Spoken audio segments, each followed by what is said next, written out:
Hello everyone, I welcome you all to my channel the fellowship of the pen. So आज का जो हमारा topic रहेगा वो रहेगा a thing of beauty by John Keats. तो ये जॉन कीट्स ने लिखी है अ थिंग ऑफ ब्यूटी। ये आरपीएससी सेकंड ग्रेड के एग्जाम्स में ये पोएम दे रखी है। So let's start with the questions. Question number one: A thing of beauty is a joy forever. What does the poet mean by this opening line? तो a thing of beauty is a joy forever, इस line से poet का क्या मतलब है? A beauty is a temporary feeling, beauty provides eternal happiness. So option number B सही होगा। Keats यहाँ पे असर्ट करते हैं कि जो ब्यूटी होती है, सुंदरता, वो इमोर्टल होती है, लाइक वो कभी नहीं मर सकती। और उसके जो जॉय होता है वो इंक्रीज ही होता रहता है और कभी खत्म नहीं होता। ठीक है। Question number two: according to Keats what happens to the loveliness of a beautiful thing? ठीक है। तो कीट क्या कहते हैं कि जो लवलीनेस होती है किसी भी ब्यूटीफुल थिंग की, उसके साथ क्या होता है? तो it decreases, B it never passes into nothingness, see it disappear in old age, D it is only visual. तो बी ऑप्शन हो जाएगा। जैसा कि मैंने बताया था कि किसी भी चीज़ का जो जॉय होता है, जो लवलीनेस होती है, वो इंक्रीज ही होता रहता है। ठीक है। और वो कभी खत्म नहीं होता। ठीक है। तो वही जो वर्ड्सवर्थ कीट्स ने कहा है कि जो लवलीनेस होती है वो इंक्रीज होती है, it never fades into oblivion. ठीक है। तो ऑब्लिवियन भी आ सकता है या नथिंगनेस भी आ सकता है, दोनों वर्ड्स। ऑब्लिवियन का मतलब नथिंगनेस ही होता है। ठीक है। Question number three: what does a beautiful thing provide for us beside Joy? के अलावा जो ब्यूटीफुल थिंग होती है वो क्या प्रोवाइड करती है? A wealth and fame, a quiet bower and a sweet dreams. हाँ, तो जो जॉन किट्स होते हैं वो ये कहते हैं कि जो एक ब्यूटीफुल थिंग होती है वो a quiet bower and sweet dreams provide करती है। ठीक है। तो जो लाइंस है पोएम है वो यही है: bower quiet for us and provides full of sweet dreams, health, quiet, breathing. ठीक है। तो आप याद रखना जो एक ब्यूटीफुल थिंग होती है वो क्या क्या प्रोवाइड करती है। तो बावर क्वाइट फॉर अस, ठीक है, ये याद रखना, and provide full of sweet dreams. ठीक है। Sweet dreams, health, quiet, breathing. ठीक है। Question number four: what are the breaths we bind ourselves with every day? है ना। तो कौन से व्रत है जिनसे हम अपने आप को बाइंड करते हैं हर एक दिन? तो a flower of happiness, a flower band to bind us to the earth. तो हाँ, तो एक फ्लावर का बैंड होता है लाइक, तो अर्थ से बाइंड करने के लिए फ्लावरी बैंड से हम बाइंड करते हैं। ठीक है। तो किड्स कहते हैं कि we bind ourselves to earth through a breathing of beauty despite our sorrows. तो इसका मतलब ये है इन सिंपल वर्ड्स कि जॉन किड्स ये कह रहे हैं कि हमें इस अर्थ से जो बाइंड, जो ऑब्जेक्ट हमें बाइंड करती है इस अर्थ से, वो है ब्यूटीफुल थिंग्स। जो ये ब्यूटीफुल थिंग्स है ये ब्रीथिंग, ये ब्रीथ करती है हमें, यानी बांधती है अर्थ से। सॉरोज को छोड़ के हम इन चीज़ों में जब इंडल्ज होते हैं तो ये बैंड करती है और बाइंड करती है हमें अर्थ के साथ में, है ना, और हम सॉरो भूल जाते हैं। Question number five: what why does Keats feel despondence in the poem?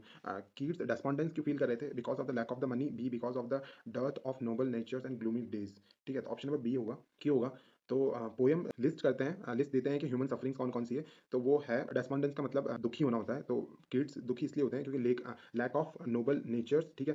Like लोगों का अच्छा नेचर नहीं होता। सेकंड, ग्लूमी डेज, लाइक सबके जिंदगी में बुरे दिन आते हैं। And unhealthy dark ways as a causes of despondence. ठीक है ना। तो तीन चीज़ है: लैक ऑफ नोबल नेचर, ठीक है, और ग्लूमी डेज और अनहेल्दी डार्क वेज। ठीक है। और जो किड्स थे, किड्स ने एक वापस रिवाइज कर लेते हैं। किड्स ने क्या बोला था कि जो ब्यूटीफुल थिंग होती है वो हमें क्या प्रोवाइड करती है? तो तीन चीज़ें प्रोवाइड करती है। एक तो ये बाबा, तो याद रखना, बाबा क्वाइट फॉर अस। ठीक है। फिर हमें स्वीट ड्रीम्स, हेल्थ देती है, एंड क्वाइट ब्रीथिंग देती है। वहीं जो रेस्पॉन्डेंस मतलब दुखी कर रही थी वो क्या क्या चीज़ थी? तो lack of noble nature, gloomy days and unhealthy dark ways. ठीक है। Question number six: how does the shape of beauty affect our lives?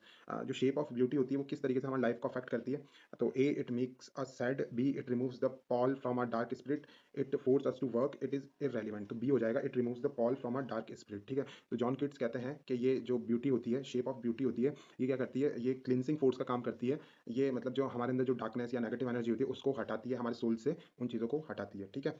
Question number seven: which of the following is not listed as a beautiful thing in the poem? तो in four option में से कौन कौन सी जो चीज़ें, कौन सी चीज़ है जो कि जॉन किट्स ने मेंशन नहीं की है ब्यूटीफुल थिंग के अंदर?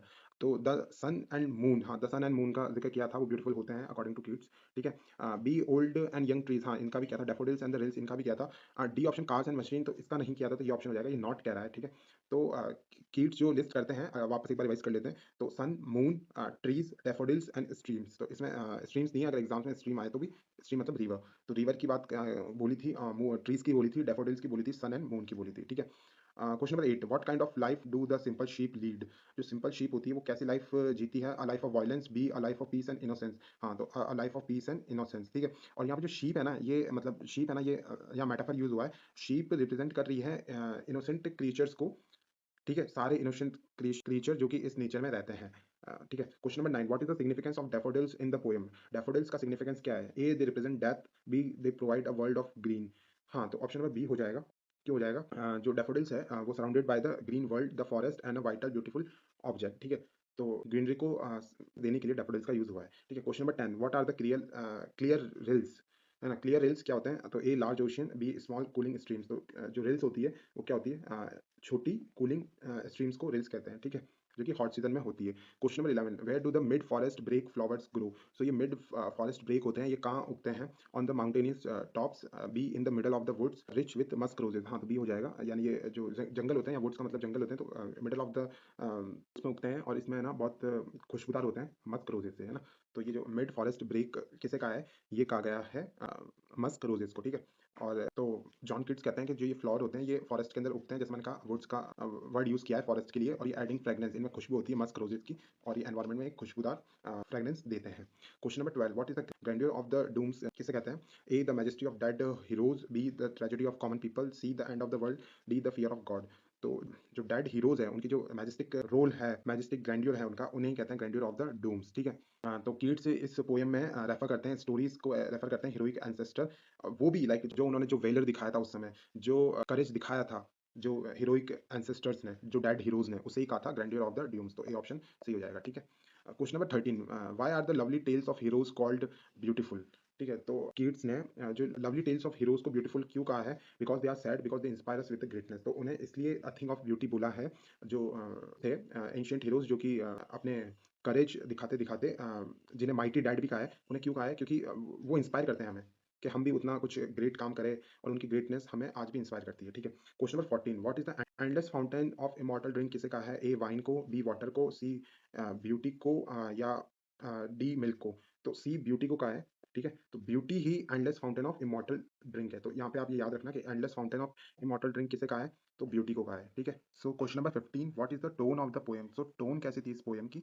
सो एंग्री तो नहीं थी, celebratory and meditative. So option number B would be the correct, क्योंकि इस पोएम में जो टोन थी किड्स की, वो ट्रांसफॉर्मेटिव थी, like power of aesthetic beauty जैसी, ठीक है? Question number 16, a flowery band to bind us is an example of. A flowery band to bind us, ये किसका एग्जांपल होगा? पर्सोनिफिकेशन, अलिट्रेशन, ओनोमोटोपिया, या आयरनी?